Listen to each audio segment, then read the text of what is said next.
다 찾으신 줄 알고 교독하신 후에 마지막 절 합독하겠습니다. 형제들아, 세상이 너희를 미워하여도 이상히 여기지 말라.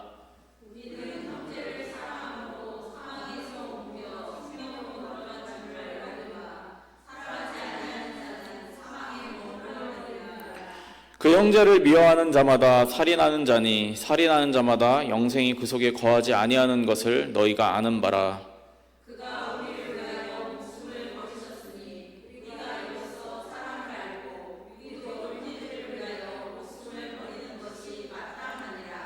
누가 이 세상의 재물을 가지고 형제의 궁핍함을 보고도 도와줄 마음을 닫으면 하나님의 사랑이 어찌 그 속에 거하겠느냐.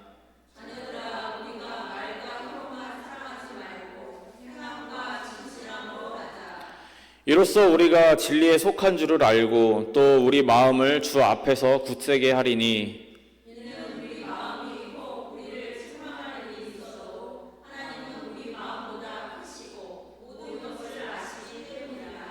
사랑하는 자들아, 만일 우리 마음이 우리를 책망할 것이 없으면 하나님 앞에서 담대함을 얻고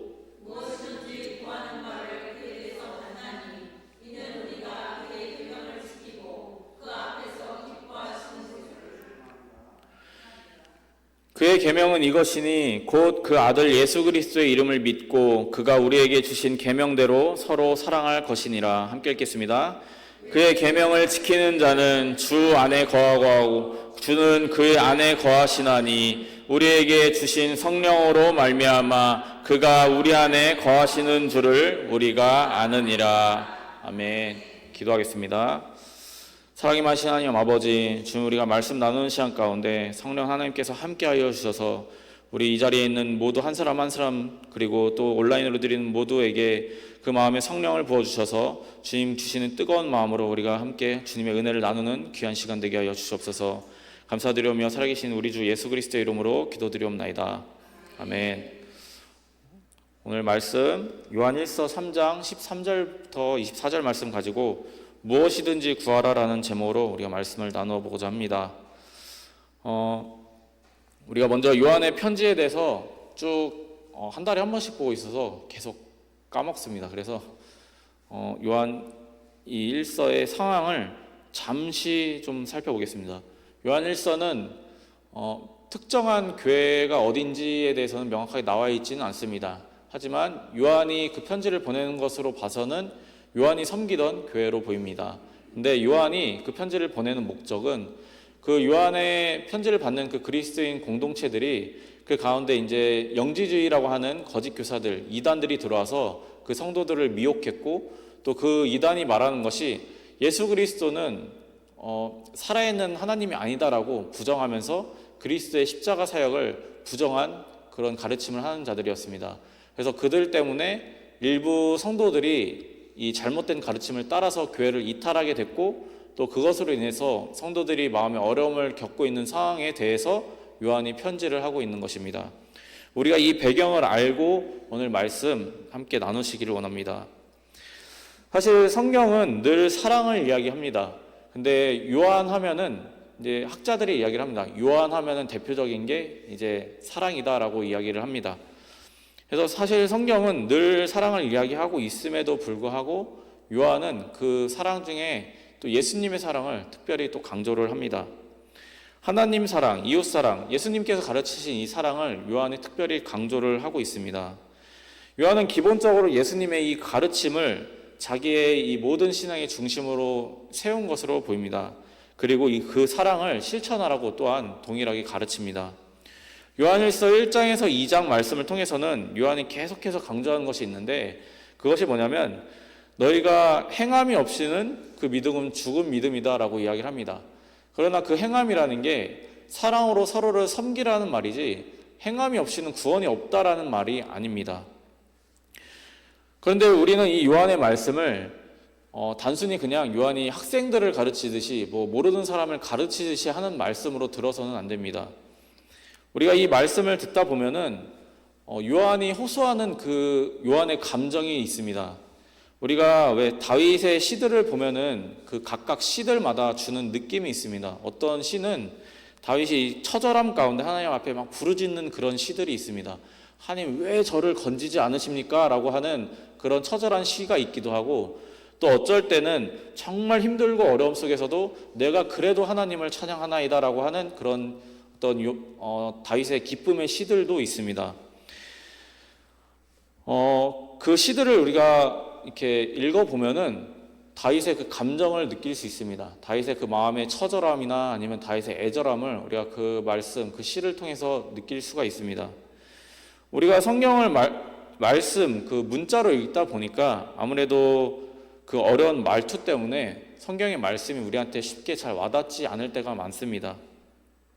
그 메시지가 우리에게 좀 가깝게 오지 않을 때가 많습니다.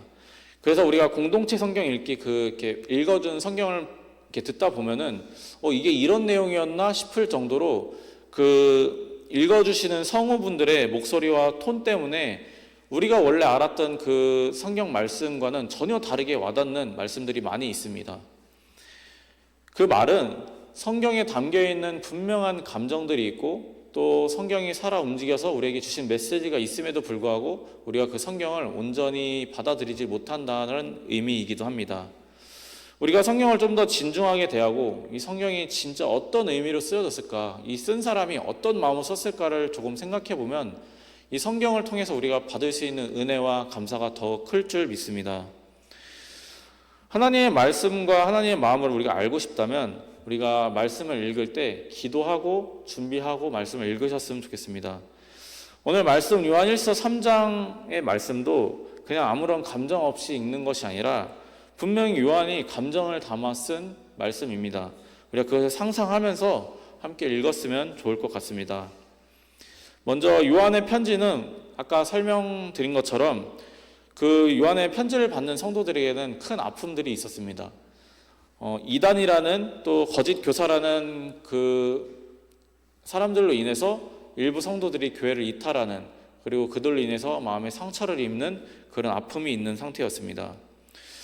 우리가 이 말씀만 보고 보자면 그냥 일부가 그냥 나갔구나 할 수 있겠지만 아마 이 교회 성도들은 못해도 10년, 길게는 20년 이상 아마 성도들과 함께 교제하고 신앙생활을 하던 사람들이 아닐까 싶습니다.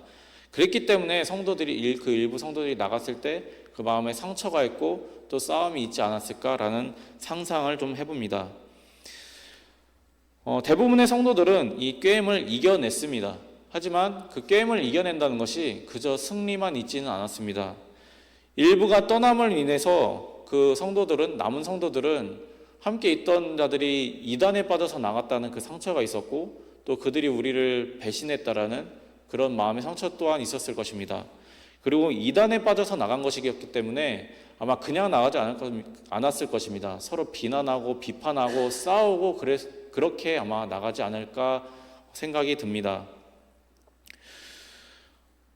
요한은 이런 성도들의 마음을 아마 잘 알고 있었을 것 같습니다. 왜냐하면 요한이 끊임없이 이단에 대해서 조심해라, 이런 것들은 잘못됐다라고 설명을 하는데 그것은 요한이 이단에 대해서 충분히 숙지를 하고 있었기 때문입니다. 그들이 나갈 때 아마 단순히 나간 것으로 끝나지 않고 성도들은 쟤네들 절에서 나갔다, 쟤는 내가 생각했는데 저렇게 나갈 줄 알았다, 뭔가 좀 이런 식으로 나쁜 마음, 미운 마음들을 가지지 않았을까 우리가 한번 상상해 볼 수 있습니다. 초대교회 사람들이라고 해서 지금 우리와 그렇게 다르지 않습니다. 초대교회 성도들이라고 해서 믿음이 더 좋다고 해서 무슨 초월적인 존재들이 아닙니다. 2000년이 지난 지금에도 신약과 구약이 우리에게 적용될 수 있는 것은 성경 속의 사람들의 마음이 지금 우리의 마음과 크게 다르지 않기 때문입니다. 그리고 하나님은 우리의 사람의 이 성정을 잘 아시기 때문에 요한을 통해서 오늘 말씀을 주시지 않았나라고 저는 생각합니다.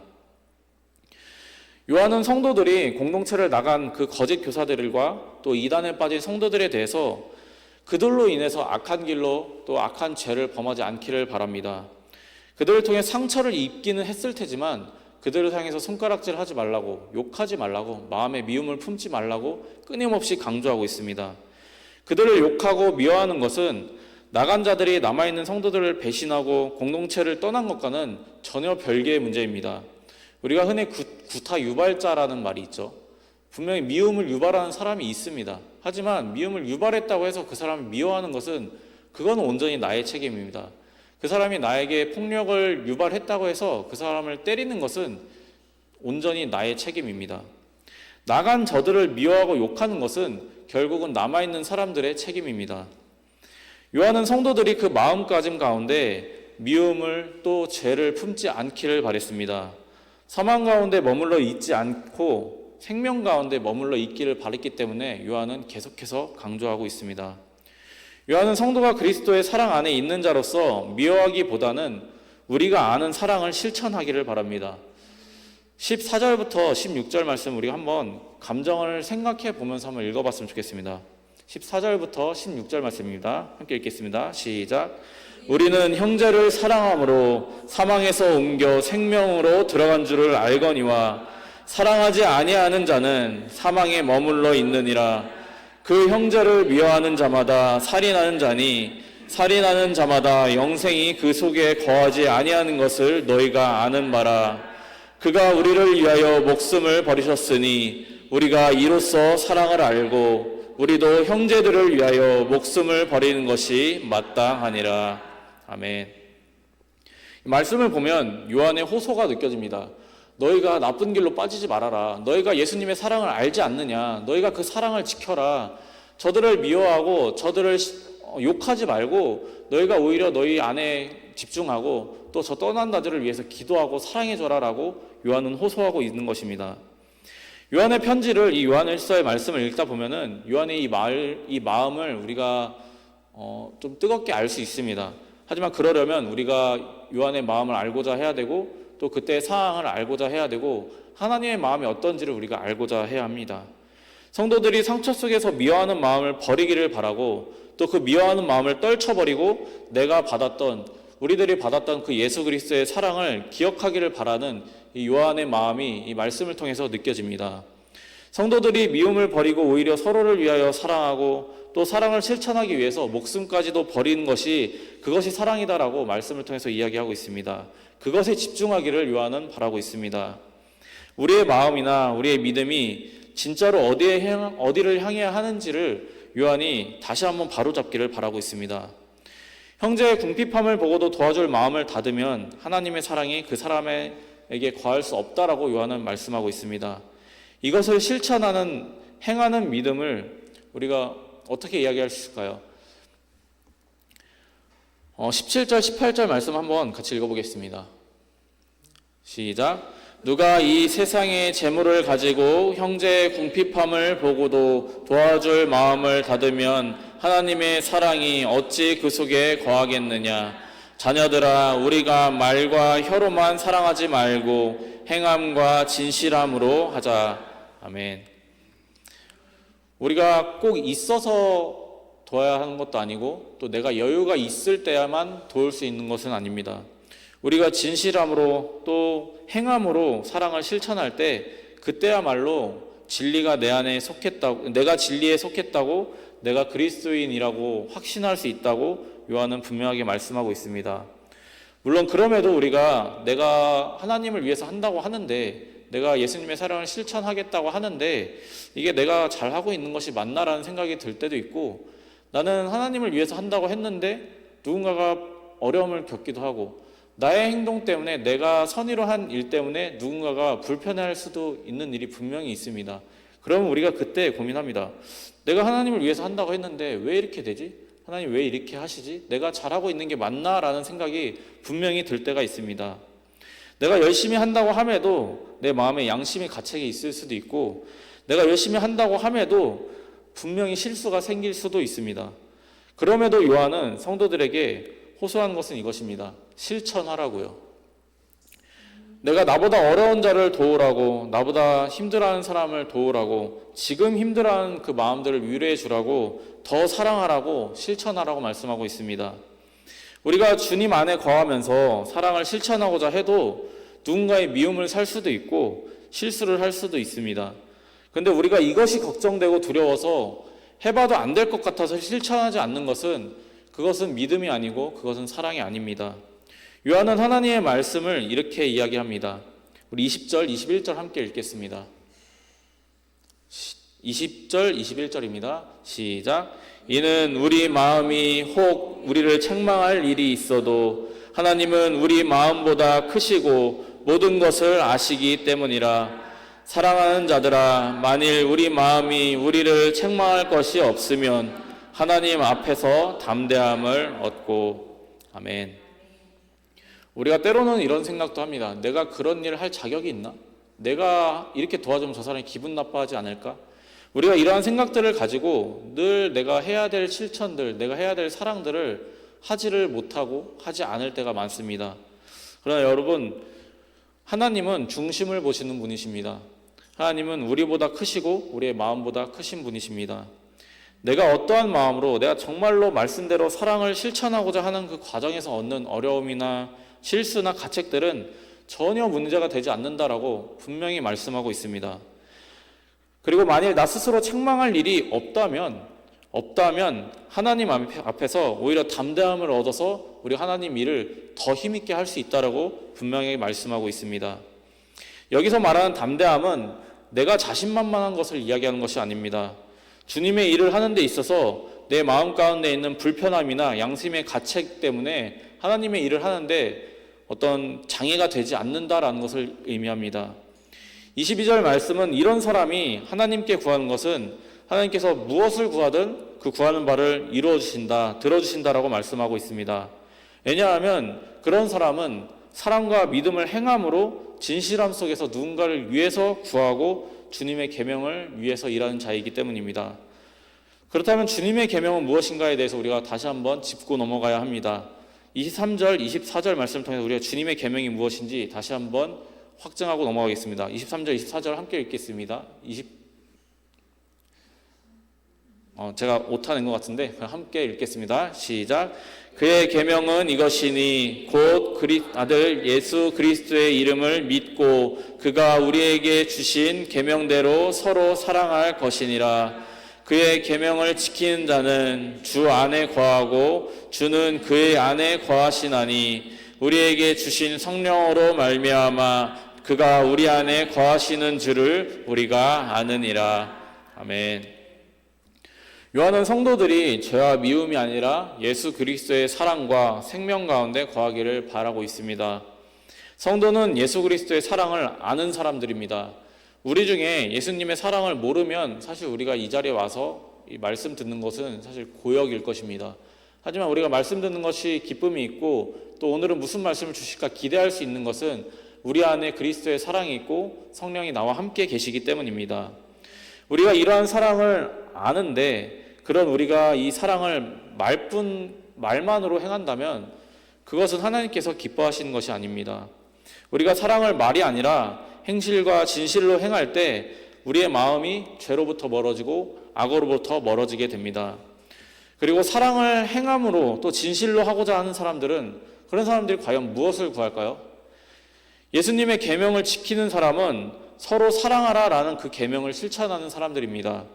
그런 사람 안에는 성령께서 거하시는데 그런 사람들이 과연 무엇을 구할까요? 그런 사람은 자기를 위해서 무엇이든 구하는 사람이 아닙니다. 하나님이 붙이신 사랑하는 사람, 심지어는 나를 미워하는 사람을 위해서 그 사랑을 실천하고자 그를 위해서 하나님께 구하는 것이 정말 계명을 지키는 사람입니다.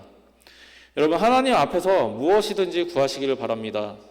그러나 나를 위해서 구하시지 마시길 바랍니다. 우리가 서로를 위해서 구한다면 그건 결국 교회 공동체를 하나님 안에서 사랑이 넘치게 만듭니다. 그리고 감사가 넘치게 만듭니다. 그러나 내가 사랑을 실천하지 않고 말로만 사랑한다면 누가 나를 위해서 무언가를 구할까요? 누가 나를 위해서 구할 수 있을까요? 우리가 서로 하나님께 자기의 것만을 구한다면 결국 서로를 향한 미움만이 남고 결국 내 것만 챙기게 됩니다. 여러분, 서로를 위해서 무엇이든지 하나님께 구하시길 바랍니다. 서로에게 내가 받은 예수 그리스도의 사랑을 실천하셨으면 좋겠습니다. 저 사람이 좀 갖고 있으니까 괜찮을 거야 라고 하지 마시고 우리가 저 사람을 사랑하는 마음으로, 저를 위하는 마음으로 챙겨주시려고 애쓰시고 마음을 쓰셨으면 좋겠습니다. 서로에게 진실로 행함으로 사랑을 나타내시길 바랍니다. 서로의 가족을 위해서, 서로의 어려움을 위해서, 서로의 고민을 위해서 우리가 서로 기도하고 또 하나님께 구하시기를 바랍니다. 그럴 때 하나님께서 저와 여러분이 구하는 모든 것을 분명히 이루어 주시고 분명히 들어주실 줄을 믿습니다. 제가 목사님을 위하여 구하고 목사님이 저를 위해서 구한다고 한다면, 하나님께서 그 모든 기도를 들어주신다고 한다면 거기에 좋은 일밖에 없잖아요. 근데 제가 나를 위해서 구하고 목사님만을 위해서 구한다면 그 사람이 어려운 일이 있어도 제가 그 사람을 위해서 구하지 않게 되지 않습니까? 그러면 결국은 내가 보기에 저 사람은 힘들어 보이지만 결국 나는 나의 어려움만 보고, 결국은 그렇게 그 어려워 보이는 사람이 내가 모든 것이 채워졌을 때 그 사람은 나를 향해서 질투를 할 수밖에 없고 미워할 수밖에 없습니다.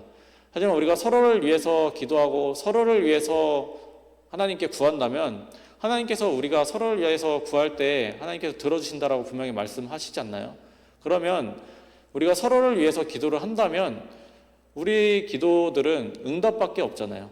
하나님께서 주시는 것밖에 없잖아요. 그러면 우리가 서로를 향해서 미워할 수 있나요? 서로를 향해서 우리가 미워할 수 없습니다. 사랑이 넘칠 수밖에 없고, 하나님이 내 기도를 들어주셔서 저 사람이 행복할 때 하나님이 내 기도 들어주셨구나라는 그 기쁨만이 남아있을 뿐입니다. 우리가 무엇을 구해야 하는지는 오늘 말씀을 통해서 나누었습니다. 우리가 무엇이 중심이 되어서 하나님께 구해야 할지 오늘 다시 한번 기도를 통해서 말씀을 통해서 생각해 보는 시간이 되었길 바랍니다. 우리가 예수 그리스도의 이름으로 구하는 것은 예수님께서 기뻐하시는 것을 구할 때 예수님께서 온전히 이루어 주실 줄 믿습니다. 우리가 누구의 이름으로 기도하는지를 다시 한번 기억하셨으면 좋겠습니다. 그것이 하나님께서 들어주시는 기도이고 그것이 하나님께서 무엇이든지 내가 들어주겠다라고 하신 그 말씀이니까요.